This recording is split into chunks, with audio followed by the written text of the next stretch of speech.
Economista de la Universidad Nacional de Colombia, es especialista en gerencia financiera y máster en economía y proyectos del Centro de Estudios Financieros en España. Tiene más de 8 años de experiencia, durante los cuales ha hecho parte del equipo inicial de cartera del Grupo Éxito, migración de procesos de cartera de aplicación de pagos para Stanley Black & Decker, procesos de Finance and Data Analytics para Pro Unlimited y ahora se desempeña como Operation and Loan Book Head en Juancho Te Presta, donde lidera los procesos de servicio, experiencia al cliente y cartera. John Jairo Reyes, por su parte, es economista especializado en gerencia financiera y gerencia estratégica, realizados en España, enfocados en temas de riesgos. Bueno, gracias a todos por darnos la oportunidad, y lo digo en el nombre de este panel, de expresarnos, de contarles un poquito sobre nuestra experiencia en riesgo y cartera y pues seguir aprendiendo con todos ustedes.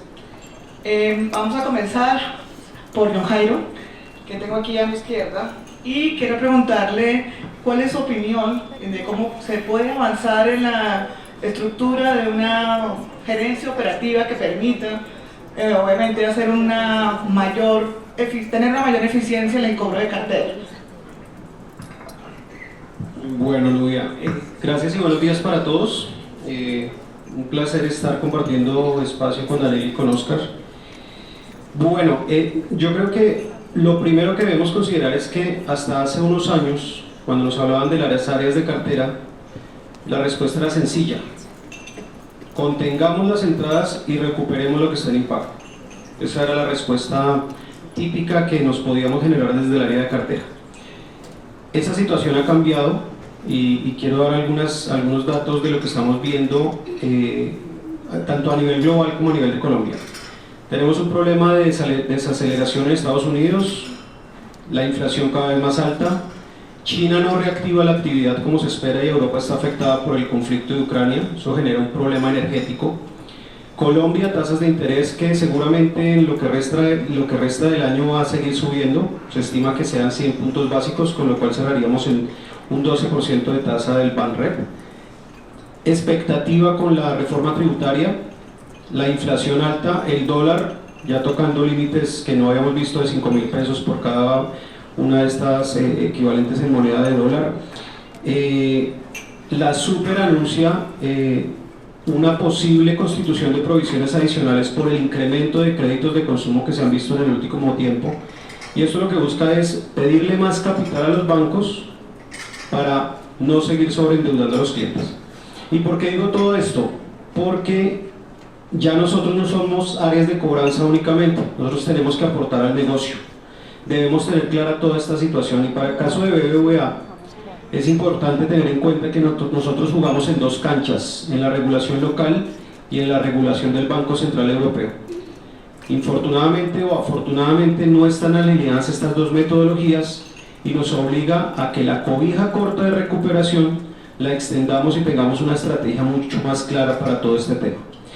El modelo operativo, pues claramente entender quiénes son los actores dentro del proceso, no me voy a detener en esto porque todos lo hacemos similar. Tenemos agencias de cobranza, agentes internos, escuchaba hace un rato el tema de la multicanalidad y la cobranza digital, que me parece y en lo personal considero son conceptos que se pueden volver peligrosos en algún momento, porque todo el mundo habla, ese es el concepto de moda, como hablar de la Big Data. Hace unos 3 o 4 años todo el mundo hablaba de Big Data. Entonces yo creo que hay que ser cuidadosos con el tema de la multicanalidad y con el tema de todo este tema del behavioral economics, porque hay que saberlo trabajar. Y yo creo que lo importante de esto es obtener una perfilación adecuada de los clientes, no ser intrusivos, saber que al cliente hay que llegarle de la manera adecuada y con el canal adecuado, y esto nos lo va a permitir es el análisis y la segmentación que hagamos. Hay factores o variables como la edad del cliente que deberían ser un criterio fundamental en la asignación de un canal. Si yo sé que una persona tiene cierta edad más avanzada, pues va a ser muy difícil que lleguemos a enviarle un chatbot, un SMS, un IVR, y eso es a lo que me hago referencia con el peligro que podemos tener o el descuido que podemos llegar a tener. Hay que perfilar muy bien la cartera para generar buenas estrategias. Entonces, al final es saber cuáles son los indicadores que nos miden, cuáles son los objetivos a los que debemos llegar, que ya no es solamente hablar de que no nos entre cartera y recuperemos. Aquí ya hablamos de costes, de riesgos, hablamos de saneamiento y hablamos de cómo mejorar la cuenta de resultados del banco o de las entidades en las cuales trabajamos y apoyar todo el proceso de colocación. Nosotros debemos ser un indicador de cómo se está comportando la cartera. Entonces, pues esa sería mi opinión sobre el modelo operativo que hay que desarrollar y sobre el cual estamos trabajando en BBVA desde hace ya algún tiempo. Bueno, siguiendo con la misma línea de John Jairo, Daniel, ¿dónde crees tú que las empresas deben enfocar sus esfuerzos? ¿En adquirir tecnología, en capacitar a sus empleados, en, no sé, en sacarlos a terreno para que aprendan un poquito más de los deudores en tierra, pues, de cara a cara? ¿Qué consideras que se va a hacer? Yo creo que pues inicialmente debería haber dos focos dentro del área. Uno de esos focos pues es cambiar el paradigma de que los modelos de segmentación de cobro deben estar divididos a qué clientes se me van a rodar, qué clientes van a entrar en mora, y empezar a pensar en a qué clientes gestiono, por qué canal y en qué momento del día, ¿cierto? Vemos que la cobranza usualmente tiene su horario de gestión, 7 de la mañana, 6 de la tarde, pero esa sí es la hora en la que los clientes nos van a atender la llamada, ¿cierto? ¿O será que no necesito llamarlos, solo necesito mandarles un mensaje flash o necesito contactarlos por WhatsApp, darles un flujo de autogestión? Como decía John, es súper importante entender la edad. La edad va a determinar el canal de predilección de atención, ¿cierto? Entonces también apoyarnos como en todas esa data que se tiene por detrás, acompañada de las variables sociodemográficas que tenemos de nuestros clientes, que al fin y al cabo se recolectan, para atacar estratégicamente en las horas que debe ser, al público que debe ser. No toda la cartera debe ser gestionada, ¿cierto? Ahora todos pensamos en que a la cartera hay que darle 3, 4, 5, 7 vueltas al mes, cuando yo debo enfocarme en un grupo específico por canal de comunicación. Perfecto, gracias. Oscar, bueno, en cuanto a metodología, en cuanto a innovación que hemos estado escuchando en la mañana de hoy, ¿qué crees tú que podemos seguir aportando o que Colombia se pueda usar para, obviamente, lograr mayor resultado al final de la gestión de cobros? Bueno, muy buenos días para todos. Yo creo que con todo este tiempo que llevamos trabajando muchos de nosotros en las entidades, lo que podemos ir entendiendo o ir persuadiendo a nuestros equipos es en disminuir el tipo de reportes, disminuir la cantidad de reportes. Creo que habiendo pasado por bancos anteriormente y haber llegado hoy en día a RCI Colombia, me llevó a entender que muchos reportes es desgastar a un equipo, desgastar el cómo tratar de llegar a un buen trasfondo, y pues para llegar a unas métricas relevantes, posiblemente lo que debemos hacer es concentrarnos en cuáles de todos esos informes, de todas esas métricas, nos pueden llevar realmente a tomar decisiones.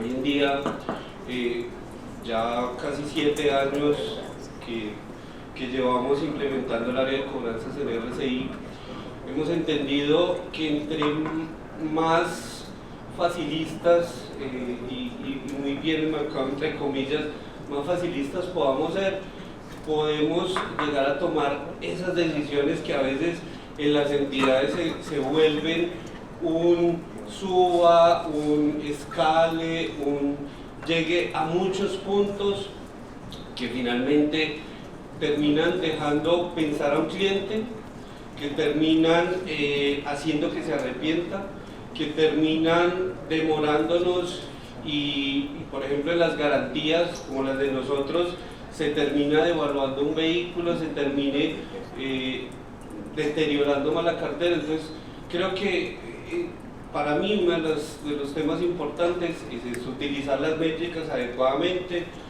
bajar la cantidad de reportería que se está acostumbrado y bueno, ser mucho más sencillos en tomar decisiones. Gracias. Bueno, esa sí es una pregunta para los tres, para que nos refresquemos un poquito aquí y salgamos del enfoque tecnológico. Creemos, muchos de los que estamos aquí, que el talento humano es fundamental para resultados de recuperación de cartera, para tener una buena relación con el cliente y con el deudor. Y siempre estamos buscando mejorar la capacidad de nuestros equipos. ¿Cómo consideran ustedes que debemos hacer eso? ¿Cómo mejoramos el talento humano, no solo con equipo tecnológico? ¿Cómo hacemos para que cada uno de nuestros equipos pueda mejorar y pueda trabajar en resultados óptimos? Bueno, Nubia, yo voy a decir algo que nadie ha dicho, y es que la pandemia nos cambió a todos. Esto es una frase propia que espero no me la vayan a quitar algún día.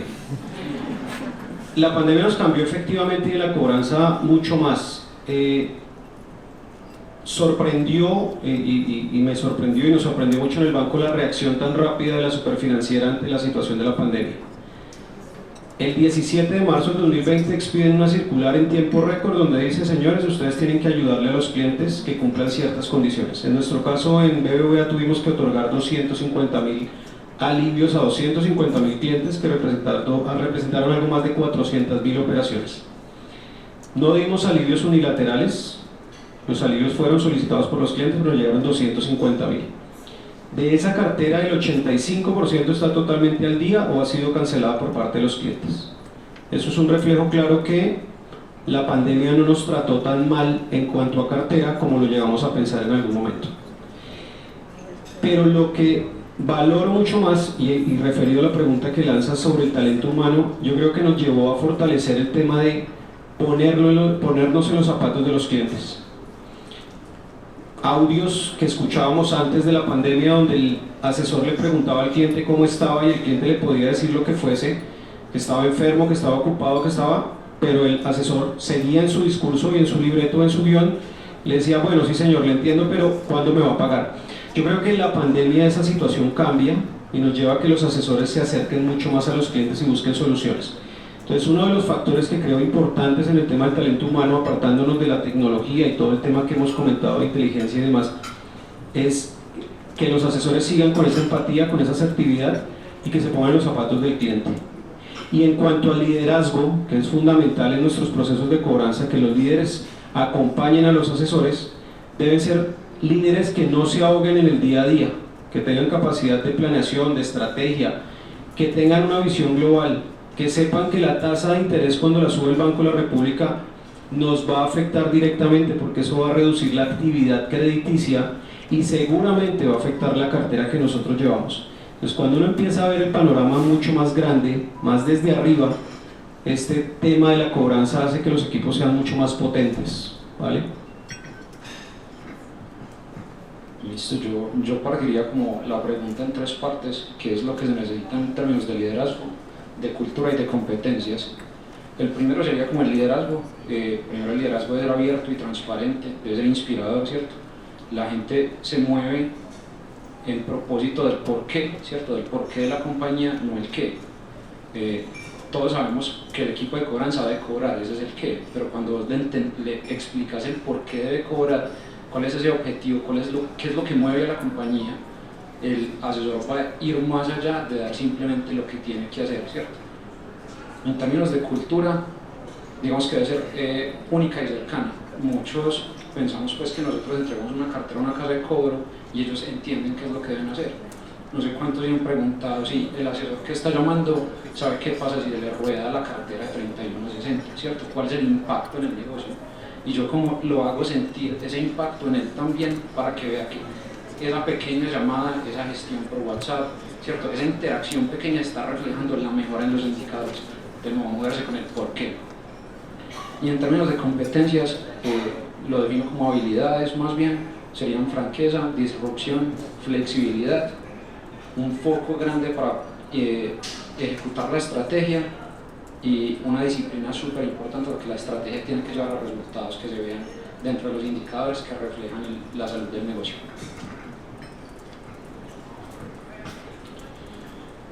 Bueno, desde mi parte creo que estamos enfrentando un reto bien complejo, y es, decía Joaquín, cómo logramos que nosotros, cuando el cliente tenga ese dinero y recupere un poco su capacidad, realmente nos pague. ¿cierto? Trabajar con los asesores, con los líderes cercanamente es fundamental. Creo que es una de las partes que nosotros le venimos trabajando mucho, estar ahí metiéndonos con la escucha de las llamadas, tratando de sacarle provecho a cómo hacerle entender al cliente que si no llega a un acuerdo con nosotros, más adelante va a ser más complejo. En nuestro aspecto, la cobranza que estamos llevando a cabo con la ley de garantías mobiliarias es muy rápida. Se ha venido cambiando unos paradigmas en los clientes de nosotros de esperar 3, 4, 5 años para llegar a recuperar una garantía que para ese tiempo no valía nada.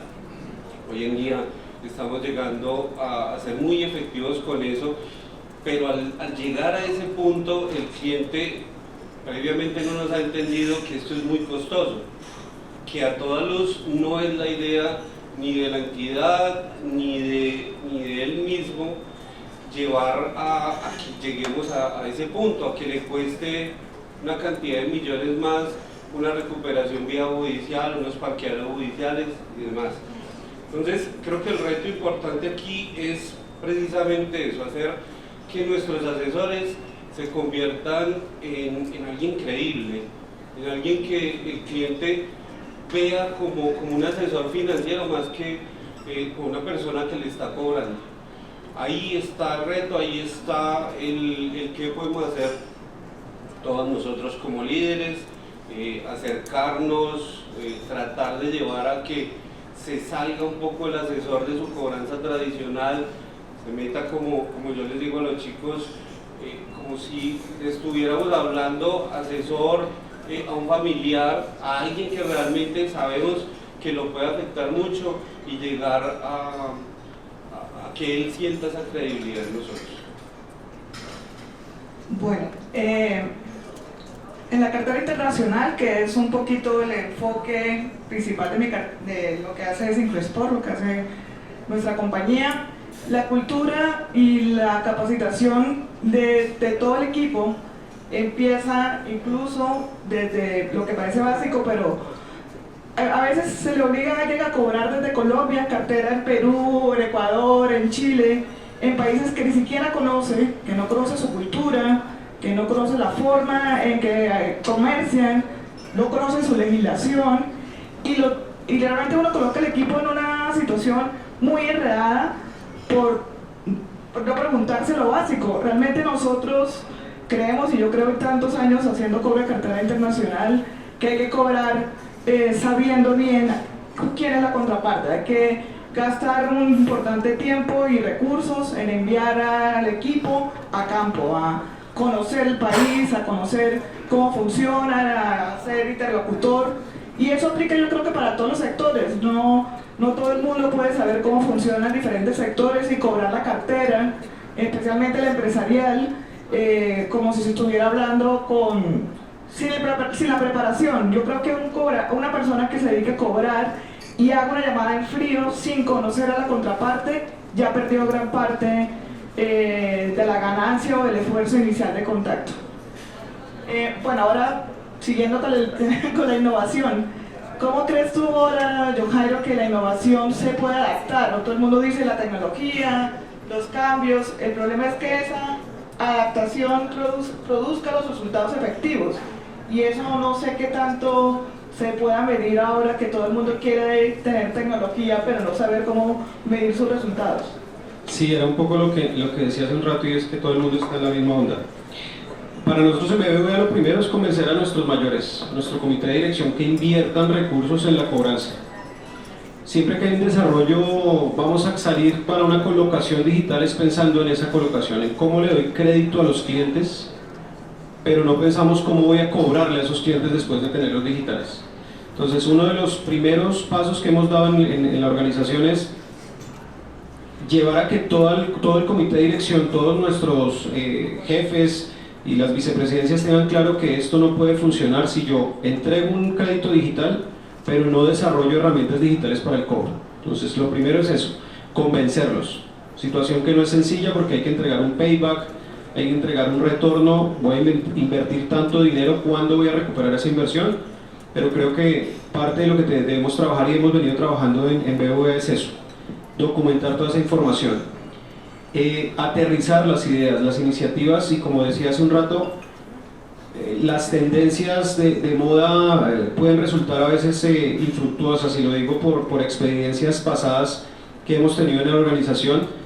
Nos hemos metido en temas que están de moda en su momento, pero cuando las vamos a llevar o ya están obsoletas o ya vemos que no nos están aportando lo necesario para el resultado. Entonces hay que entender muy bien, hacer campeones retadores permanentemente. Todo el tema del Champion Challenger es fundamental, sacar colectivos, ponerlos a competir entre ellos mismos para ver en dónde está el mejor resultado, y pues todo esto nos va a permitir atender el primer punto, y es entregar con cifras y con hechos concretos y datos concretos cuál va a ser mi retorno en esas inversiones, en esos desarrollos en los que nos vayamos a meter, porque todo eso cuesta y son desarrollos en los sistemas.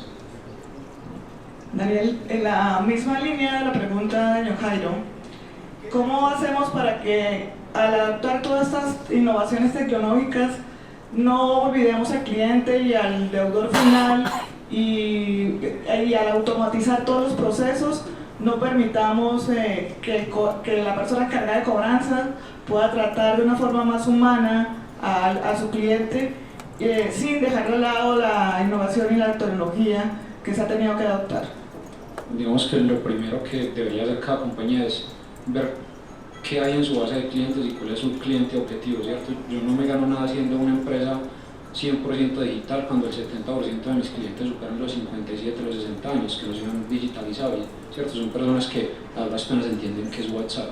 Entonces yo voy a tener un desgaste tecnológico súper grande y no estoy cubriendo la necesidad puntual de mi cliente, ¿cierto?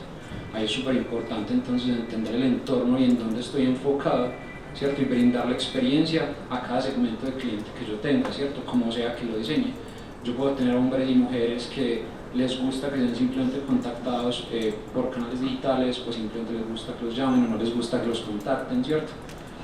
Cada perfil que yo tenga de cliente desde la originación debe ser relacionado con un perfil de atención que yo tengo desde la cartera. Entender que hay personas que les gustan que los llamen, que les gustan que no, ¿cierto? Hay personas que se van a autogestionar hasta más no poder, y en ese punto tengo que entender que si la autogestión no es suficiente, debe haber una persona lista y preparada para atender todas las dudas. Y en línea con lo que decían Johnny y Oscar, es súper importante que los chicos que están detrás de la tarea de cobro tengan todas las herramientas suficientes para que no tengan que escalar ni retrasar procesos, ¿cierto? Que sea un caso extremo. Porque si yo tengo que hacer que un cliente me llame 2 y 3 veces, o que una llamada de cobro dure 15 o 20 minutos, yo estoy perdiendo la eficiencia real, que es dejar al cliente contento. Un cliente que tenga una buena experiencia de cobro es un cliente que va a volver. De acuerdo. Me quedé con la duda, Oscar, así que voy a ampliarte la pregunta. Cuando hablaste un poquito de las garantías mobiliarias y el impacto de la cobranza de ese tipo de garantías y los procesos jurídicos, ¿cómo está haciendo tu compañía apoyándose en esas nuevas normatividades? Bueno, el tema no ha sido fácil, no ha sido un camino sencillo de recorrer. Son 7 años desde que empezamos con todo este tema, estructurar la parte de cobranzas en RCI. Decidimos con un equipo de trabajo irnos 100% con las garantías mobiliarias. Para hace 7 años era algo pues muy poco conocido, y sobre todo muy poco conocido en los juzgados. Ahí recorrimos, y creo que a muchos hoy en día les puede estar sirviendo todo ese camino, porque tuvimos que llegar a los jueces, explicarles cómo era la ley de garantías, cómo se llevaba, digamos que a cabo, a diferencia de un ejecutivo prendario, cómo se llevaba a cabo esta ley 1676. Y bueno, aprendiendo de pilotos, aprendiendo de prueba-error, fuimos encontrando y recopilando muchos tips. Entendimos que esta ley es en gran parte una buena instrumentación desde el principio, un buen contrato de prenda, unas buenas cláusulas donde se contemple a qué queremos llegar. Por ejemplo, particularmente nosotros buscamos el pago directo, y cuando empezamos a medir los resultados, pues empezamos a encontrar que había casos de éxito que recuperamos después de presentar una solicitud, que no es tanto como presentar una demanda. En un juzgado a los 45 días estamos recuperando un vehículo.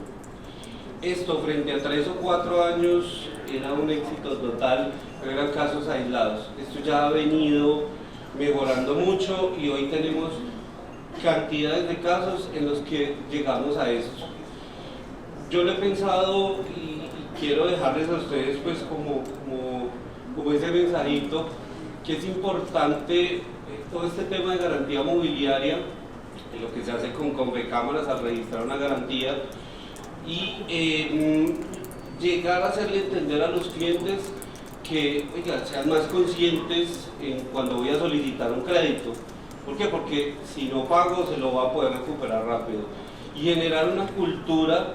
Y si no lo hacemos todas las entidades, difícilmente en Colombia los clientes lo van a entender, porque algunos lo podrán irradiar de los que lo estamos haciendo, otros no tanto.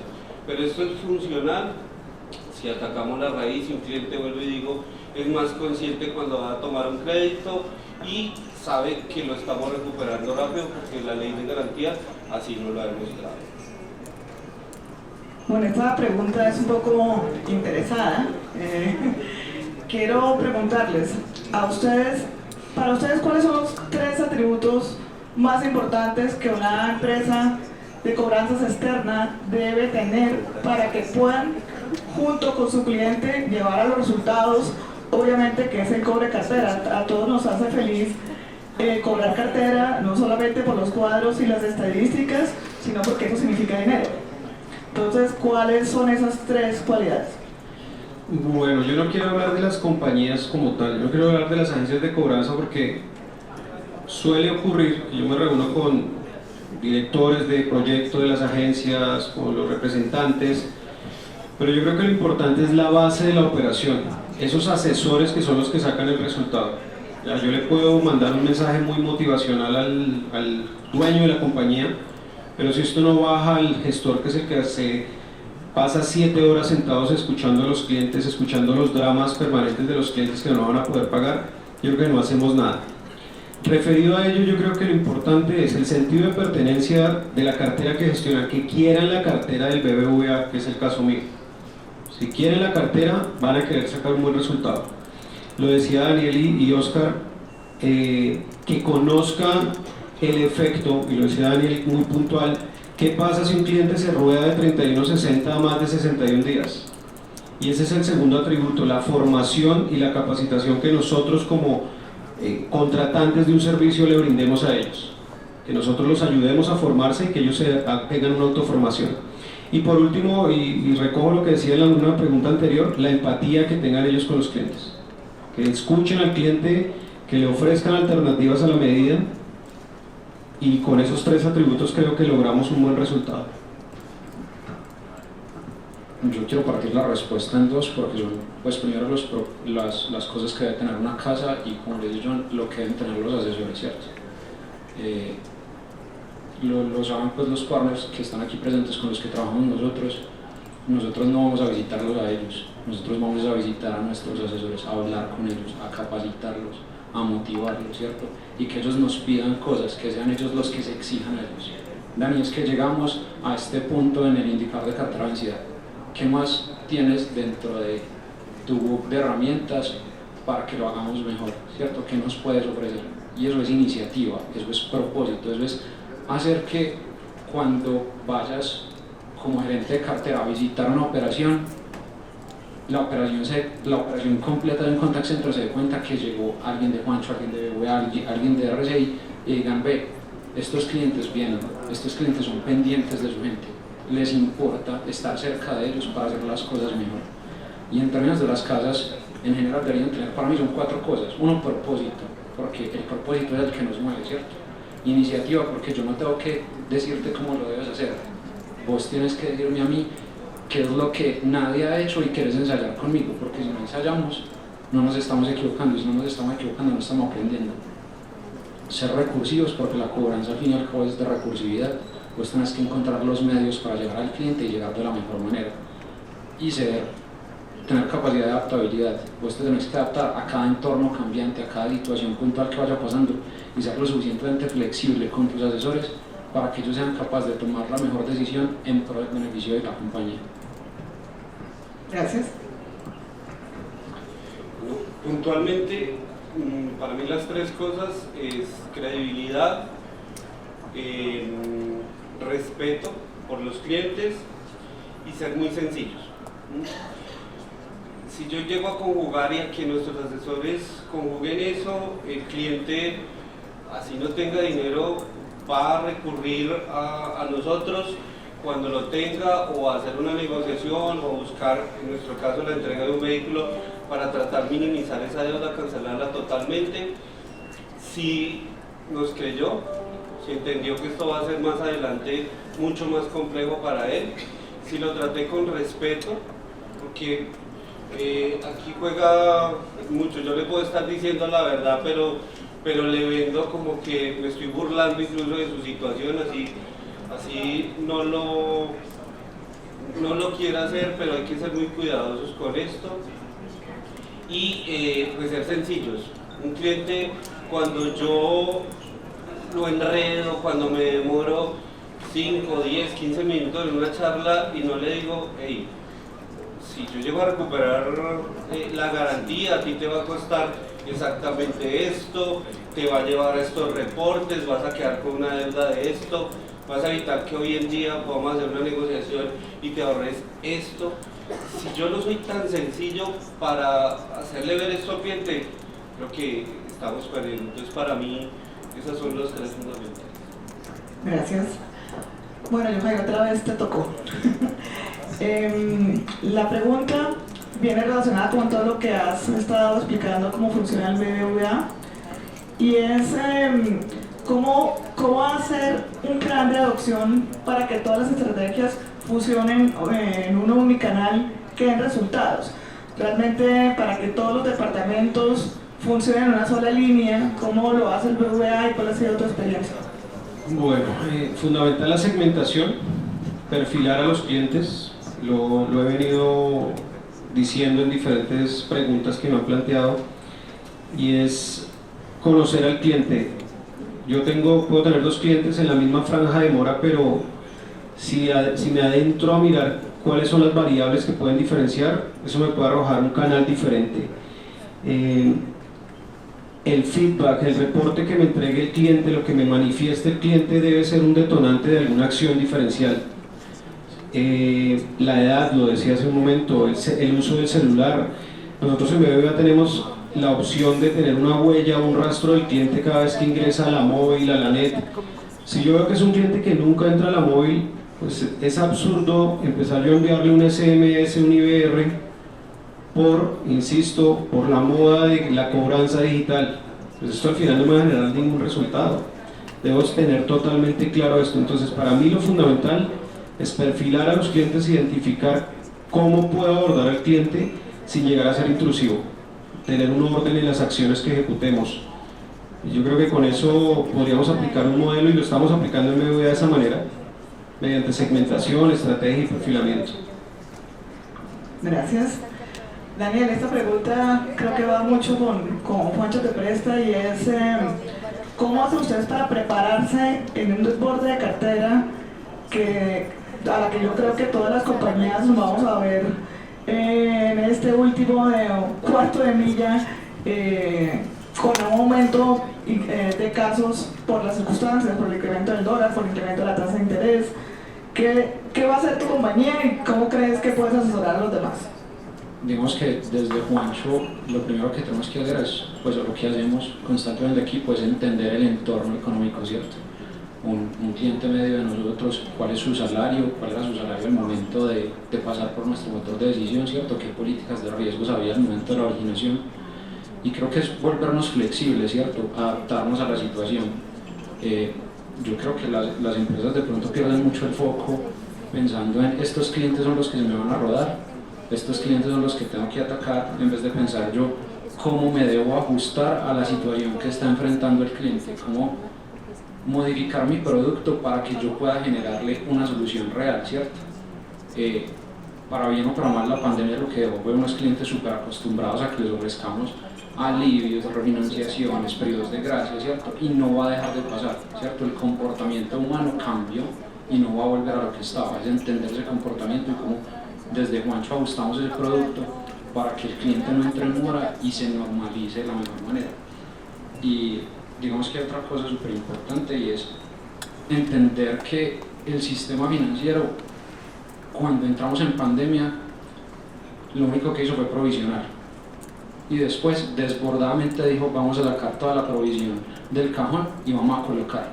Entonces hay un sobreendeudamiento desmedido de la población y lo que debemos hacer como área de cartera acompañados de riesgos es entender que no debemos sobreendeudar al cliente, porque la salud financiera cuidada desde todos garantiza que nos paguen a todos. Yo creo que también te cae un poquito esta pregunta, Oscar, y es cómo se preparan ustedes para esa llegada masiva de impagos. En el caso de coches de préstamo, que es lo que Daniel ha explicado, pero ustedes, ¿cómo se están preparando para eso? Digamos que veníamos, como decía John, con mucha expectativa después de la pandemia, creyendo que se nos iba a desbordar el tema muy rápidamente y todos los bancos con tema de alivios, con tema de estrategias muy particulares, logramos abordar. Pero hoy en día, con todo este tema de las tasas de interés, lo que tenemos que hacer, pues creo que unirnos todas las áreas de la misma entidad, estar acompañando desde nuestra parte mucho al área, pues a nuestros gestores externos de cobranza, estar allí aprendiendo. Creo que no es que nosotros le digamos a ellos qué hacer, aprendiendo de lo que está escuchando el asesor, el líder de nuestros clientes, porque esto es una dinámica. Aquí tendremos que ser muy innovadores, inventarnos todos los días, reinventarnos todos los días y llegar pues definitivamente a buscar una solución conjunta. Lo decía inicialmente, creo que nosotros dejamos de ser un cobrador, dejamos de ser un asesor de cobranza para ser un asesor financiero. Y hoy en día, en todo ese papel que nos metamos con el cliente, entenderlo, todo lo dijimos, entender qué le está sucediendo al cliente y buscar y tener unas soluciones, que ahí también parte el que podamos ser efectivos, tener soluciones ya delegadas incluso a los asesores de cobranza, que le puedan decir al cliente, esto lo podemos hacer ya, no hay que estarlo elevando y pasando por instancias, sino llegando a concluirle al cliente, si tomas esta decisión ya, lo podemos hacer. Entonces, pues afrontar todo esto que se nos viene, creo que el tener la solución mágica en este momento, creo que nadie la tiene, es ser muy conscientes de lo que se nos viene en este último trimestre, lo que viene de 2023, una situación económica bastante compleja, no para Colombia sino para el mundo, y irnos reacomodando a lo que necesiten los clientes. Bueno, una pregunta para los tres, desde cada uno desde su enfoque claramente, y es el papel de la data. Pues hemos hablado de la importancia de la data, de la información analítica. ¿Cómo hacer que esa información sea, digamos, tan bien enfocada que en la gestión de cartera permita, obviamente, mejorar los indicadores de recaudo? Porque simplemente adquirir una data y llevarle un sistema, pues creo que no es lo que buscan las compañías. Entonces, ¿cómo hacer para que sus colaboradores y cada una de su equipo use esa información adecuadamente y que la información que se obtenga pues sea la correcta. Bueno, en el caso de BBVA estamos en este momento desarrollando unos scores de cobranza que nos permitan predecir la probabilidad de pago después de que el cliente entre en default. ¿Cómo estamos construyendo estos scores? Con esa data que hemos obtenido durante muchos años. Creo que nosotros como entidades, y lo puedo decir por muchas entidades y muchas agencias de cobranza, han recolectado suficiente información de los clientes. Yo creo que la dificultad que hemos tenido es qué hacemos con esa información. Son tantos los datos y tantos los rastros que tenemos de los clientes que la dificultad está en eso. En el banco lo que estamos haciendo es dándole orden a esa información y generando un score de cobranza. Con ese score, pues, me repito, perfilaremos, segmentaremos la cartera, buscaremos mayores eficiencias, ser más efectivos en el recaudo, porque al final nuestra labor es tener una efectividad alta en el proceso de recuperación, pero yo creo que es darle orden a la data. En Colombia yo creo que no tenemos problema de información, tenemos mucha información y lo puedo dar fe de ello. He hablado con compañeros de otras geografías donde les cuesta más obtener datos. Acá en Colombia, en el caso de BBVA, tenemos mucha información y estamos dándole orden, y ya después de tenerla, aplicarla y segmentar muy bien a los clientes y hacer Champion Challenger y bueno, lo que ya he comentado en otros momentos. Gracias, Daniel. Yo primero me devuelvo un paso antes de la data, y es: mi compañía sí tiene una estrategia de data, ¿cierto? O yo tengo 7 tipos de bases de datos todas desordenadas y cada área hace lo que quiere con sus datos, ¿cierto? Yo tengo centralizado, yo tengo una estrategia para organizar mis datos, montarlos en un data lake y poderlos volver utilizables, ¿cierto? Yo puedo tener data de contactabilidad por WhatsApp, por Telegram, por Instagram, por Facebook, por AIs como vos y por IBR, ¿cierto? Pero yo no tengo la data organizada para poderla moler con modelos de data y de analítica y de machine learning. Yo no estoy viendo nada. Entonces yo creo que el primer paso es que como empresas nos planteemos dónde está nuestra estrategia de data, y si no la tenemos, pues es hora de pensar en ella, ¿cierto? Después vendría, yo creo que es la hipótesis más grande que debemos plantearnos todos, y es: yo cómo hago para que un cliente sobreendeudado como están los hogares colombianos, el Súper lo ha hecho en repetidas ocasiones este año, me pague a mí primero. Esa va a ser la hipótesis que mis modelos de datos me tienen que resolver, y me lo van a resolver diciéndome en canales, en horas y en formas, ¿cierto? Lo decía Joan y lo ha hecho varias veces, me parece súper valioso, y es: yo cómo hago para no masificar mensajes por todos los canales al mismo cliente que no le va a parar bolas, dejar de ser intrusivo con él y buscar exactamente la forma en la que yo comunico el mensaje para que sea lo suficientemente impactante, para que con una sola gestión se genere impacto. Gracias, Oscar. Bueno, tratando de en este punto ser muy concreto, creo que incluso Joaquín lo decía, muchos de nosotros no somos expertos en data, y data, como decía John, es lo que existe, es lo que tenemos internamente y externamente se puede conseguir. Aquí el problema es de saberla interpretar. Y me uno a lo que decía Joaquín, que nosotros debemos ser más que el que toque cada instrumento, el que sepa coordinarlos.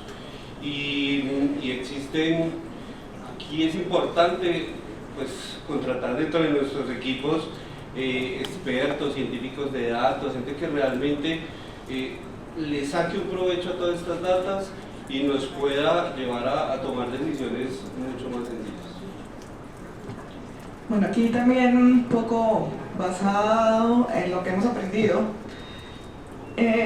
Cuando uno entrega información, y lo digo como empresa gestora de información y de análisis de datos, uno espera que el cliente haga uso adecuado de toda la información que se le da. Pero creo que no tienen instrumentados los canales necesarios para que la información tenga el alcance. Por eso se presentan los carruseles de los deudores. Uno se da cuenta que le debe a una compañía y al siguiente no le pagó, y luego le debe a la otra, y luego a la otra. Y hemos tenido casos en que le deben a 6, y 7 y 8 compañías del mismo sector. Y uno le parece increíble que no hayan usado la información que se les hizo en el análisis, primero de riesgo de crédito y luego en la gestión de cartera, para evitar todo este cruce. Se enfocan tanto, digamos, en datos simples que no usan la información, y por eso creo que me uno a lo que piensan ustedes de que lo importante no es la información, sino la forma en que se pueda hacer útil para todo el equipo, no solamente para cobranza, sino para crédito, que pudo haber dado el primer campanazo de alerta y no haber llegado al cobro si hubiera analizado primero esa información. E incluso se presentan casos de cuando se hacen los análisis de información y se entregan datos, que uno espera que por lo menos no solamente toman en cuenta el nombre de la compañía, sino de sus propietarios. Veo casos en que al mismo acreedor, este señor hoy se llamaba Pepe y mañana se llamaba Guama, y igual le prestaron, igual le vendieron, igual no le pagaron. Entonces uno dice, ¿qué pasó? Porque me cambié de razón social, usted no analizó quiénes estaban detrás del negocio y cuál era su experiencia. Entonces creo que la información no solamente debe ser buena, sino que debe haber dentro de las compañías los recursos humanos y tecnológicos para hacerla llegar a todo el equipo que está acá. Bueno, este panel agradece esta posibilidad de conversar con ustedes y vamos a ver pues la oportunidad de las preguntas, si existen. A la no contactabilidad, ¿sí? Porque es que es muy común en esas carteras tan cortas que el cliente dice, no, pues es que yo llevo 30 días de mora, yo después lo pago. Pero resulta que ahí ya se está dañando y se está deteriorando la cartera. Entonces, ¿cómo hacen con esa no contactabilidad? Una o dos cosas de pronto de cómo la atacan. Digamos que siempre el primer recurso de contactabilidad va a ser la originación, ¿sí? Cuando vos originas te vas a dar cuenta, siendo una fintech, si el cliente te va o no te va a contestar. Usualmente los funnels de las fintechs tienen fricción, ¿cierto? Porque la fricción al ser un proceso digital nos ayuda a prevenir el fraude. Si yo veo que es difícil contactarlo para desembolsarle, debería ser una alerta roja, súper roja, para cobrarle. Yo no debería desembolsarle a una persona a la que tuve que llamar 5 veces para que me confirmara datos para poderle desembolsar. Ahí me está diciendo, yo no te voy a contestar. Y yo no te voy a contestar, yo dentro de mi equipo también hago parte pues como del liderazgo del servicio, y nosotros los buscamos por WhatsApp, les invitamos a través de campañas de mercadeo para que terminen los procesos de crédito. Pero si no hay contactabilidad por ningún canal, ¿yo para qué lo desembolso? Si en cartera no, o sea, si para darle la plata no me contesta, ¿para qué me la dé a mí menos? Entonces es entender que la cartera empieza desde el funnel de originación. Perfecto. Y entendiendo que haces parte como de ese rol, ¿cómo hacen ese aporte significativo? Entendiendo que este negocio esto es de apetito de riesgo, ¿cierto? Y el que no está arriesgando se queda atrás de sus competidores, pero ¿cómo acidificar realmente esas políticas? Uno es ese tema de la contactabilidad, y que no me contacta, o sea, no me contesta para prestar, pues no me va a contestar para pagar.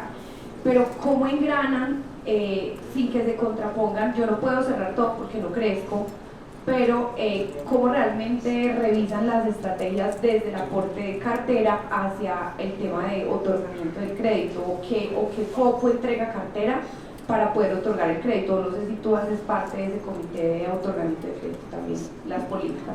Digamos que hablar de comité suena como muy fuerte. En Juancho nos hablamos, ¿cierto? Que esto es una falla que tienen usualmente todas las empresas cuando crecen mucho o crecen muy rápido, es que se dejan de hablar. En Juancho nos decimos las cosas, ¿cierto? Entonces aquí cartera tiene una alerta de riesgos y levanta la mano inmediatamente. No hay que hacer un comité dentro de 15 días para tomar una decisión que yo necesitaba hace 20, ¿cierto? Pues, lo primero es que eso no tiene sentido, ¿cierto? Y es muy de tenerlo en cuenta cuando vayas a montar, digamos que una estrategia. El input tiene que venir de servicio, ¿cierto? El gerente comercial, el gerente de producto siempre va a decir, pero es que el servicio al cliente no me está dejando originar, o es que riesgos quiere que le está cerrando mucho la llave, ¿cierto? Entonces, ¿cómo vamos a crecer?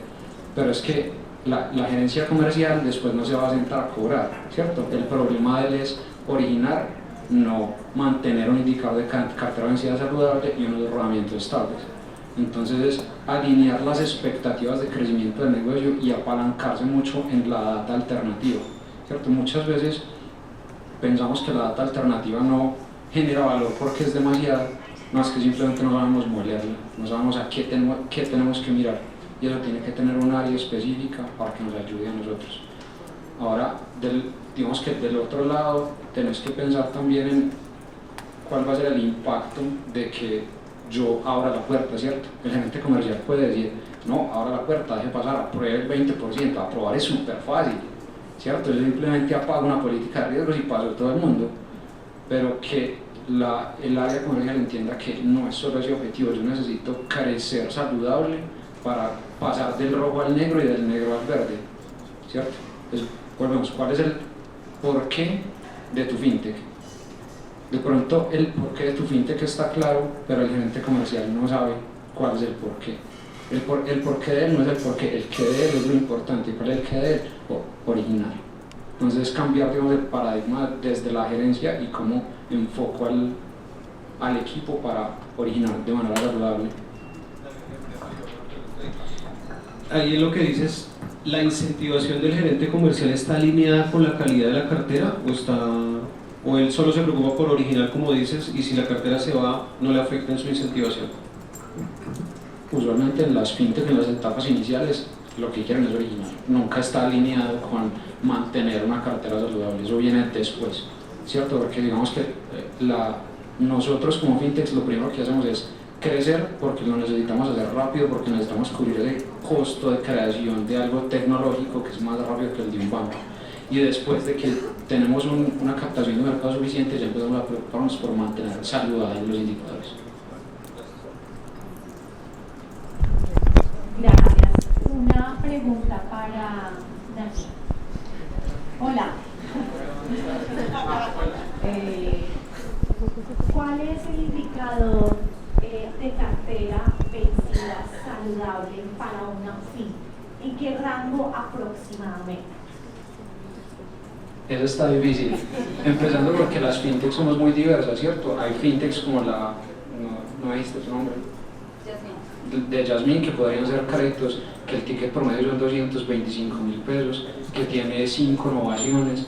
Entonces uno te podría decir cuál es el indicador de cartera objetivo, porque yo no entiendo la naturaleza de tu negocio, pero digamos que es primero entender qué segmento está atacando a tu fintech y qué tan saludable es, y nunca va a ser igual de saludable que el de un banco, ¿cierto? Nosotros vivimos del riesgo de la población que la banca no quiere atender.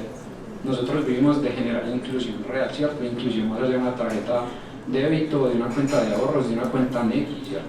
Nosotros vivimos desde el riesgo, entonces un indicador saludable para la banca es del 12%, para vos va a ser del 23 o del 24%.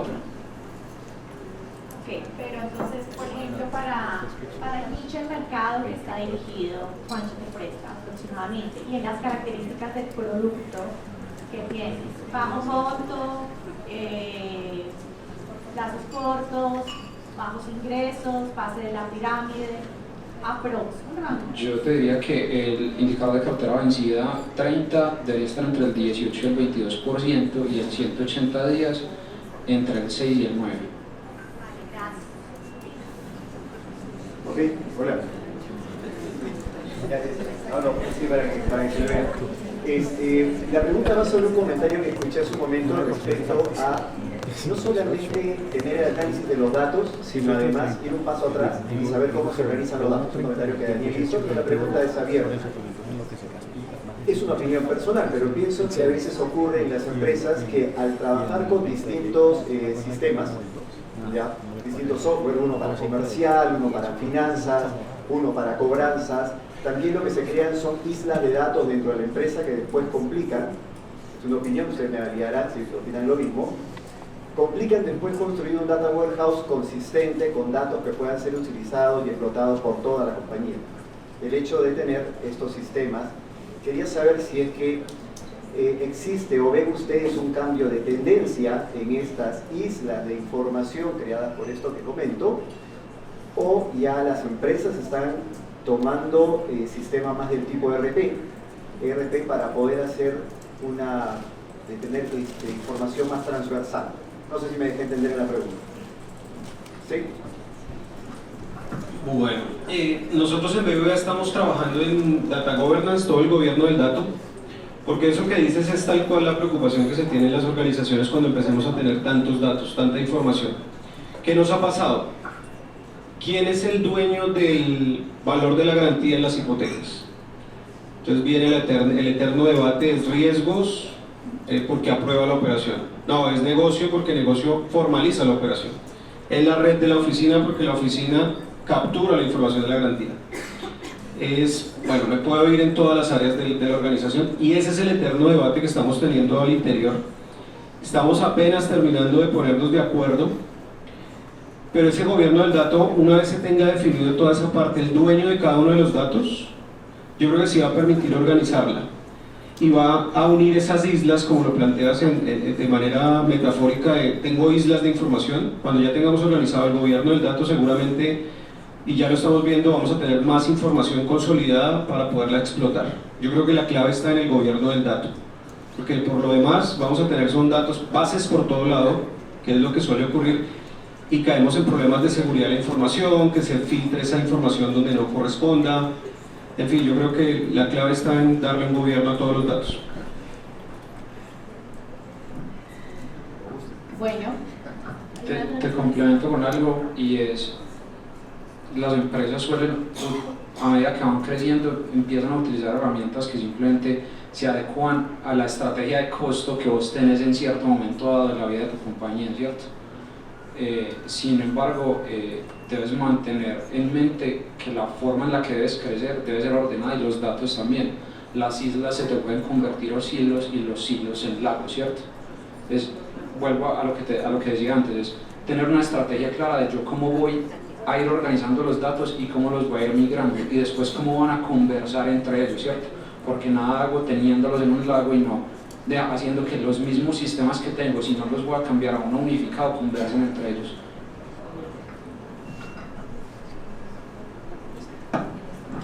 También me uno, y la respuesta es sí. O sea, hoy en día creo que todas las áreas trabajan por su parte. Eso es otro de los grandes retos, particularmente nosotros estamos trabajando en ello, y el lograrlo, en que pues podamos avanzar ese gran obstáculo y poder unir esto, creo que es uno de los grandes resultados que vamos a encontrar y que es necesario pues encontrar más adelante. bueno, muchísimas gracias a